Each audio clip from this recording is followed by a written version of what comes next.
It's finally time, I can tell you. Over the last week or so, I've had access to a preview server for Elder Scrolls Online's upcoming chapter, Blackwood. I know most of you have probably already seen the initial announcement livestream, as well as the dev livestreams they've done afterwards as well, so I'm going to stick to information that I learned from actually being on the servers, rather than telling you stuff that you already know. One thing that I think is important to mention is if you're newer to ESO or you're looking to get into it, Blackwood is for all players, not just veteran players. It's why they use the word chapter rather than expansion when they describe their new content. The events of all the chapters are all going on at the same time in the same time period in the world, so there's no right order to experience them in. New players can jump into Blackwood from day one. This is one of my favourite things about ESO. You have the choice to explore where you want, when you want, and there's no need to grind through old content to reach the newer stuff. Before we dive in, keep in mind that I can't talk specifics about numbers and stats because this was an early testing server. I also wasn't able to capture any footage directly from the server itself, but Bethesda have provided some assets for us to use. Anyway, without further ado, let's get into the juicy stuff. In terms of the size and the scope of the zone, it's much more akin to Elsewhere than it is to Greymoor. It's just one large continuous landmass. There's nothing hidden underneath like we had in Greymoor either. Leyawiin is the major hub for the zone and the heart of Imperial Blackwood, which will of course be instantly familiar to those of you who played Oblivion. But like with Greymoor, it's familiar yet different. This is something I think they've done really well. As I wandered around Leyawiin, I did feel like I was somehow in an older Elder Scrolls game, but this is a different time period with an entirely different story to tell. There's the Great Chapel of Zenithar in the middle of the city with its stained glass windows, and it's surrounded by these noble houses. But it's not a city without problems. There are beggars on the streets, seedier parts of town where shadowy deals take place, and underneath is a sprawling outlaw's refuge hidden in an old wine cellar. There's all the things you'd expect in a city like traders and the guild houses, and the crafting area in Leyawiin might rival Vivec's own popular crafting stations. They're laid out very conveniently, all in a circle, in a very nicely arranged market. As you leave Leyawiin and go east across the river, the woodland gives way to muddy bogs, and the trees are hung with moss. Gradually, you're leaving the Imperial part of the zone and heading into the Argonian swamps. This area is littered with Zamir ruins and strange creatures like bog dogs, death frogs, and naga. Over this way, you'll also find another nostalgic location, Gideon. Gideon hasn't been seen since Arena in 1994, and of course the original graphics left a lot up for imagination. It's an Imperial city, but it is built on Ayleid ruins and run by Argonians, so it has more of a tribal feel to it than Leyawiin. In general, there are some other notable locations, including Fort Blueblood, Border Watch, and Undertow Caverns.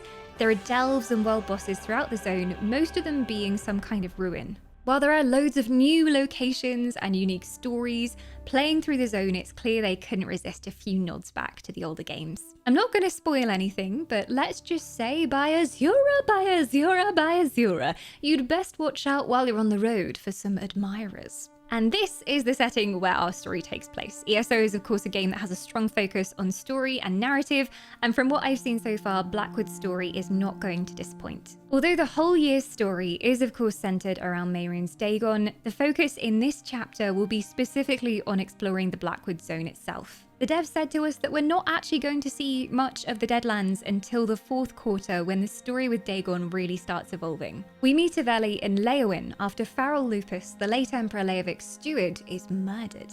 From there, the story takes on the form of a murder mystery, as we try to protect the remaining councillors and uncover forgotten secrets. All of the councillors under threat have some sort of connection to the Longhouse Emperors, a group of reachmen who assume control of Cyrodiil and were emperors for some 40-ish years just before the events of Elder Scrolls Online. It appears that the councillors are being assassinated by the Dark Brotherhood, and all because of some secret of the Longhouse Emperors. I've got to say, from playing through, this story is one that just had me wanting more and more as I played, rather than it just being a go to this place, talk to this person, pick up this thing kind of quest line. Sometimes you arrive at locations only to have something completely unexpected happen. It has a lot of twists and turns, and it definitely didn't turn out the way that I expected. And I am one of those annoying people who always tries to guess storylines. There are of course plenty of other quests which tell the stories of the zone and its people, from well-to-do traders giving you errands to do, to the Argonians struggling against cultists in their swamps. Companions was the feature I was most excited for, and I know it's the same for a lot of you. So I wanted to get as much information as possible about companions and how they're going to work.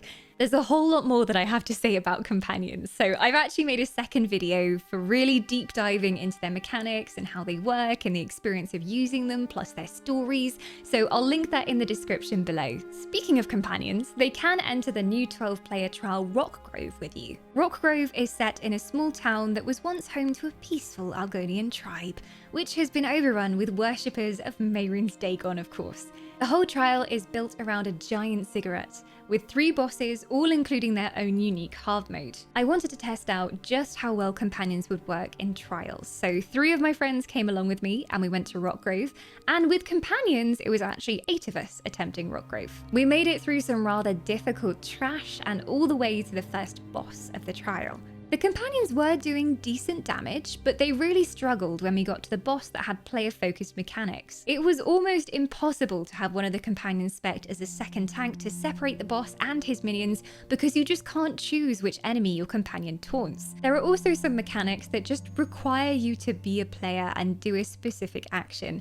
For example, in the first boss, he would place a very nasty poison debuff, and the only way to cleanse it was to run into a clean pool of water nearby and get rid of it. So it's not that companions aren't good, they just don't have brains and they don't know how to do this stuff. I don't want to spoil Rockgrove for you, but for any trial enthusiasts, all I'm going to say is expect a surprise at the final boss. Rich described it as an encounter that they never thought would be possible inside of Elder Scrolls Online, and he was very excited about it, so look out for that if you do the trial. For those of you who are more casual adventurers, you can still find a little challenge in the open world with the addition of Oblivion Portals. This is Blackwood's answer to Dark Anchors, Geysers, and Dragons. Instead of fighting a boss in the overworld though, you'll be taking the fight to a pocket of the Deadlands. When you're wandering around the zone, sometimes you'll see a beam of orange light that indicates a portal has spawned. On the test server, Oblivion Portals were quite hard to find, but they will of course be more frequent on live servers, and their timers will be much quicker. It was also very easy to confuse the orange lighting of the beam for torches and bonfires in the wild, especially when you're in the Argonian areas, which are much darker. So many a time I found myself cursing, seeing a shining glow, thinking it was one of the portals, and it just in fact was a torch with a very confused looking lizard underneath it. Inside, it feels a lot like a public dungeon. You make your way along a path, killing Daedra as you go, and at the end of each section is another portal that will transport you to a different pathway where you face a series of mini-bosses, until eventually you take down an end boss. The environment in here is very impressive. If you look around, you see huge Daedra stomping through lava or strange creatures flying through the sky. On test servers, Oblivion Portals were ridiculously easy, although you have to take into consideration that they probably tuned down the difficulty for general members of press who probably never played ESO before. Either way, the mechanics weren't something that I really had to worry about, as we just blast down the bosses, especially with companions out. When it comes to live test servers though, I know these will be much more challenging, and I could see those mechanics even if we didn't have to pay attention to them. What is really interesting to me is that they're not marked at all on the map. I'm curious to see whether this leads to players talking to each other more, seeing as the only way to know if one is spawned is to shout about it in chat. As a player, I can see how it would be annoying not to have the locations on the map, but from a design perspective, it's a clever way to encourage people to talk to each other. And interaction between players is, after all, at the heart of every MMO. Another new feature in Blackwood, and one that has been long awaited, is a brand new player tutorial. The new tutorial will take players to Balfiera Isle, home of Clan Direni. After you awake, you're trapped in a cell, and you're guided through by a character called Norianwe. She says you teleported there, but you came with a terrible Daedric beast. There is a place on the island called the Keywright's Gallery, but the Direni never understood how it worked. But when you teleported there, you unlocked the true powers of the gallery, creating doorways that have an arcane link to other places in Tamriel. Side note, don't even get me started on how excited I am about hearing more of the Daedric lore. My D&D character in our campaign that is set in the ESO universe at the moment is a Daedric, and I may have been squealing throughout the entire tutorial. You should all go check out Rose Less Traveled on Twitch, by the way. We play every other Sunday, okay, bye. You're presented with a choice of weapons in the tutorial. They're all laid out in front of you, and you can choose one, or you can take all of them with you to test them. And you're guided through basic combat, interrupting, dodge rolling, all of those kinds of mechanics which new players just need to know. There's also parts of the mission that teach you how to sneak, as well as finding your way in the world with maps. I really love this tutorial, and I wasn't expecting to. It's just a tutorial, right? They do a really good job of setting the scene, both in teaching the mechanics and sprinkling in little bits of lore about the current state of Tamriel. Seeing this room with all the open portals leading to the different chapters really enforces that they all take place in the same time period, and that there is no correct order to play the story. You can choose your path, and talking to Norianwe, she will describe each portal to you. She'll ask you questions like, does the fate of the Covenant, the Pact, or the Dominion interest you? You can also question her about different chapters. Where can I visit the elves? Where can I learn more about the Nords? I feel like this way everyone's going to get a start that really appeals to them. If I was starting the game right now, you know I would go for the option that said, where can I meet the elves? And due to that, I'm likely to enjoy the game much more right from the very beginning. It also sets the scene for you as the player being the hero of Tamriel. As Norianwe says in the tutorial, war rages in Cyrodiil, Daedric princes conspire, dragons ride on the winds of elsewhere. The second era needs a savior. I believe the gallery, perhaps even the Adamantine Tower itself, chose you. Even if you're a veteran player, I'd really encourage you to go and give it a play. With the new chapter coming, it's also given the devs a chance to work in a bunch of quality of life and back-end improvements for us. All platforms will benefit from some improvements, but especially console with the upgraded graphics and performance. They've also said the in-game voice servers on console will now be more reliable if you use those. And for all of us, they've added a long requested feature, which is of course a cooldown tracker. They call this the action duration reminder. And most players on PC at least have been modding the game for a while in order to see their ability timers and when their abilities come off cooldown. It's useful, if a little bit small and tiny bit difficult to see, but it's great to see the devs making these quality of life improvements. Perfected and non-perfected sets will now also be able to be mixed together. You'll still need a full set of perfected in order to get the perfected bonus from your gear, but a piece of perfected will now count towards your normal set bonus. Basically, any mix of perfected / non-perfected will result in the normal bonus for you. Another big thing that I know a lot of people are going to be very excited about is a brand new currency called Seals of Endeavor.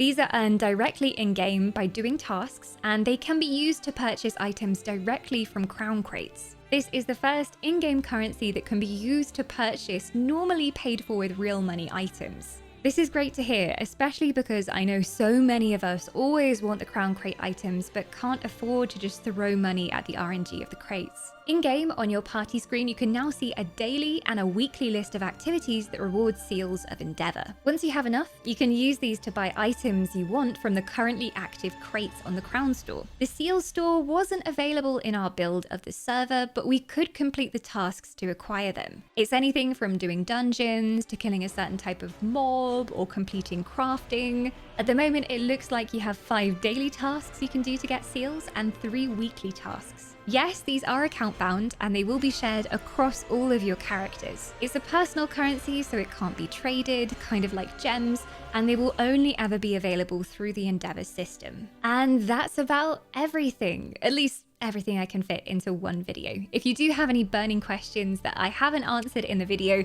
do leave them in the comments below. I also stream live on Twitch, and that's the main place you can find me usually. I'm very addicted to ESO, and you can often find me messing around in Tamriel. So come and say hello sometime. I'm over on twitch.tv/dawnwhisper. Thank you so much to Bethesda for giving me access to the servers and trusting me with all of your secrets as always. There's certainly a lot to look forward to in Blackwood. For now, thanks for watching, and as always, kindest regards from your Elven Queen.